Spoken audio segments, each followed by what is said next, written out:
ಉದಯವಾಣಿ ಪತ್ರಿಕೆಯನ್ನು ಓದಿದಾಗ ಪುಟ ನಂಬರ್ 8ರಲ್ಲಿ ಮನೆಯಲ್ಲಿ ಬಡತನ ಮಲ್ಪೆಯ ಸರ್ಕಾರಿ ಶಾಲೆಯಲ್ಲಿ ಕಲಿಕೆ ಅನ್ನುವಂಥ ಒಂದು ಇದನ್ನು ಓದಿದೆ.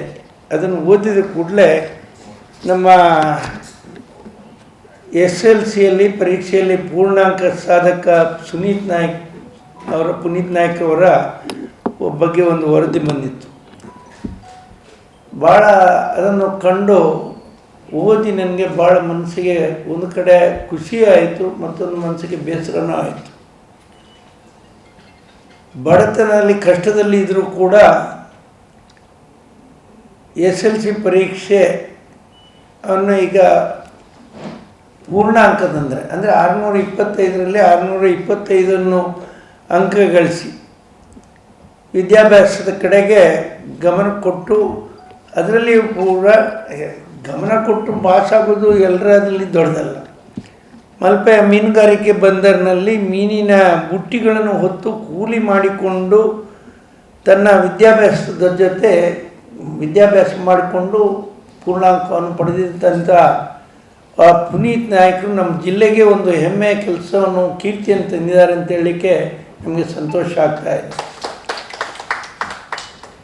ಅದು ಮಾತ್ರ ಒಂದು ದಿವಸ ಕೂಡ ಅವರು ಶಾಲೆಯನ್ನು ತಪ್ಪಿಸ್ಕೊಳ್ಳಿಲ್ಲ. ಹಾಜರಿಯಲ್ಲಿಯೂ ಕೂಡ ಎಷ್ಟು ಕಷ್ಟಪಟ್ಟರೂ ಕೂಡ ಅವರು ಹಾಜರಿಯಲ್ಲಿ ಅದನ್ನು ಮಾಡಿದ್ರು. ಅವರು ನಿಜವಾಗಿ ಕೊಪ್ಪಳ ಜಿಲ್ಲೆಯ ಯಲಬುರ್ಗಿ ತಾಲೂಕಿನ ವಲಸೆ ಕಾರ್ಮಿಕರ ಮಗನಾಗಿರುವ ಪುನೀತ್ ನಾಯ್ಕ್ ಮುಂಜಾನೆ 4 ಗಂಟೆಗೆ ಮಲ್ಪೆಗೆ ಬಂದರಿಗೆ ಹೋಗಿ 9 ಗಂಟೆವರೆಗೆ ಮೀನು ಹೊತ್ತು ಬದುಕಿನ ದಾರಿ ಹಿಡಿದು ವಿದ್ಯಾಭ್ಯಾಸದಲ್ಲಿ ನೇತರಾಗಿದ್ದ.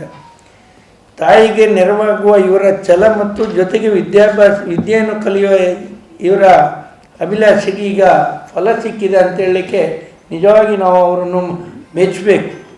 ತಾನು ಕಲಿಯುವ ಶಾಲೆಯಲ್ಲಿ ಶಿಕ್ಷಕರ ಕೊರತೆ ಇದ್ದರೂ ಪುನೀತ್ ಟ್ಯೂಷನ್ ಪಡೆಯದೆ SLC ಪರೀಕ್ಷೆಯಲ್ಲಿ 625ರಲ್ಲಿ 625 ಅಂಕ ಪಡೆದು ರಾಜ್ಯವೇ ತನ್ನ ತಿರುಗಿ ನೋಡುವಂತೆ ಮಾಡಿದ್ದಾರೆ. ನಿಜವಾಗಿ ನಮ್ಮ ರಾಜ್ಯದಲ್ಲಿ ಒಬ್ಬ ಕೂಲಿ ಮೀನು ಬುಟ್ಟಿ ಹೊರೋ ಕೂಲಿ ಹುಡುಗ 625ರಲ್ಲಿ 625 ಅಂಕ ಪಡಿತಾನೆ ಹೇಳಿದರೆ ಅವನು ರಾಜ್ಯಕ್ಕೆ ಒಬ್ಬ ಆದರ್ಶವಾದಂಥ ವಿದ್ಯಾರ್ಥಿ ಅಂತ ಹೇಳಲಿಕ್ಕೆ ನಮಗೆ ಸಂತೋಷ ಆಗ್ತಾಯಿದೆ. ಅದೇ ನಾನು ಹೇಳಿದಲ್ಲ, ಎಷ್ಟೇ ಕೆಲಸದ ಒತ್ತಡ ಇದ್ದರೂ ಕೂಡ ಒಂದು ದಿವಸ ಕೂಡ ಗೈರಾಜಾಗಲಿಲ್ಲ. ಅದನ್ನು ನಾವು ಮೆಚ್ಚಬೇಕಾಗಿದೆ.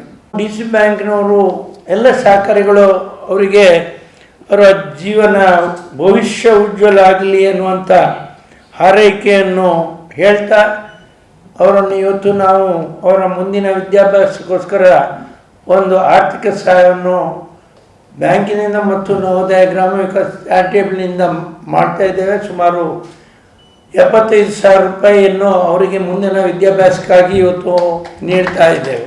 ಅವಿಭಜಿತ ದಕ್ಷಿಣ ಕನ್ನಡ ಜಿಲ್ಲೆಯಲ್ಲಿರುವ ಯಾರೆಲ್ಲ 625ರಲ್ಲಿ 625 ಅಂಕ ಪಡೆದಿದ್ದಾರೆ ಅವರನ್ನೆಲ್ಲ ದ್ವಿತೀಯ PUC ಪರೀಕ್ಷೆಯ ಫಲಿತಾಂಶ ಬಂದಾಗ ದ್ವಿತೀಯ PUC ಪರೀಕ್ಷೆಯಲ್ಲಿಯೂ ಕೂಡ ರ್ಯಾಂಕ್ ಪಡೆದವರನ್ನು ಹಿಂದಿನಿಂದ ನಮ್ಮ ಒಂದು ಹವ್ಯಾಸ ಇತ್ತು. ಕೊರೋನಾ ಬಂದ ನಂತರ ಅದು ನಡೆಯಲಿಲ್ಲ. ಈಗ ಪುನಃ ಯಾರು SLCಯಲ್ಲಿ 625ಕ್ಕೆ 625 ಅಂಕ ಪಡೆದಿದ್ದಾರೆ, ಅದರ ಜೊತೆಗೆ ದ್ವಿತೀಯ PUCಯ ಫಲಿತಾಂಶ ಬಂದ ನಂತರ ಅದರಲ್ಲಿ ರ್ಯಾಂಕ್ ಪಡೆದಂಥ ಅತ್ಯುತ್ತಮ ಅಂಕ ಪಡೆದಂಥ ವಿದ್ಯಾರ್ಥಿಗಳನ್ನು ಗೌರವಿಸುವಂಥ ಕೆಲಸವನ್ನು ಮಾಡ್ತೇನೆ ಅಂತ ಹೇಳಿಕೊಂಡು ಇವತ್ತು ನಮ್ಮ ರಾಜ್ಯದ ಹೆಮ್ಮೆಯ ಪುನೀತ್ ನಾಯ್ಕನನ್ನು ನಮ್ಮ ಬ್ಯಾಂಕಿನಿಂದ ಮತ್ತು ಟ್ರಸ್ಟ್ನಿಂದ ಗೌರವಿಸುವಂಥ ಕೆಲಸವನ್ನು ನಿಮ್ಮೆಲ್ಲರ ಸಮ್ಮುಖದಲ್ಲಿ ಮಾಡಿ ಅವರಿಗೆ ಉಜ್ವಲ ಭವಿಷ್ಯವನ್ನು ನಾವು ಕೊಡ್ತಾ ಇದ್ದೀವಿ.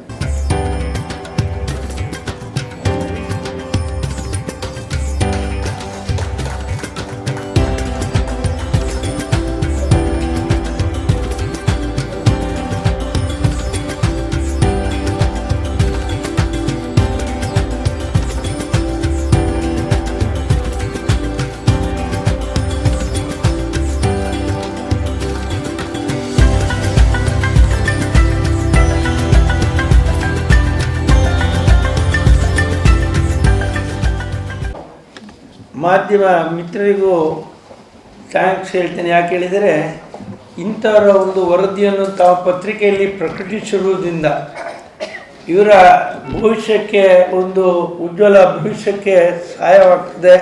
ಹಾಗಾಗಿ ಎಲ್ಲ ಮಾಧ್ಯಮ ಮಿತ್ರರಿಗೂ ಕೂಡ ನಾನು ಇಂಥವರ ಅಂದರೆ ಯಾರಾದರೂ ಒಬ್ಬ ಆರ್ಥಿಕವಾಗಿ ಅವನ ಜೀವನ ರೂಪಿಸಲಿಕ್ಕೆ ಸಹಾಯವಾಗುವಂಥ ಕೆಲಸವನ್ನು ಮಾಧ್ಯಮದವರು ಮಾಡಬೇಕನ್ನುವಂಥದ್ದನ್ನು ಕೂಡ SSLC ಪರೀಕ್ಷೆಯಲ್ಲಿ 625ರಲ್ಲಿ 625 ಅಂಕಗಳನ್ನ ಪಡೆದಿರ್ತೀನಿ. ಸಮಯ ನಾನು ಕೆಲವೊಮ್ಮೆ ಕೆಲಸಕ್ಕೆ ಹೋಗ್ತಾ ಇದ್ದರೂ ಕೂಡ ಸಂಜೆ ಓದ್ತಾ ಇದ್ದೆ. ತುಂಬ ಚೆನ್ನಾಗಿ ಪಾಠ ಮಾಡ್ತಾಯಿದ್ರು ನಮ್ಮ ಟೀಚರ್ಸ್ನವರು.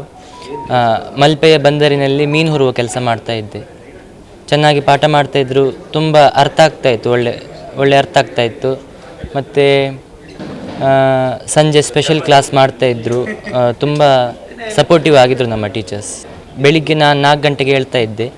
4 ಗಂಟೆಗೆ ಎದ್ದು ಮಲ್ಪೆ ಬಂದರಿಗೆ ಕೆಲಸಕ್ಕೆ ಹೋಗ್ತಾ ಇದ್ದೆ.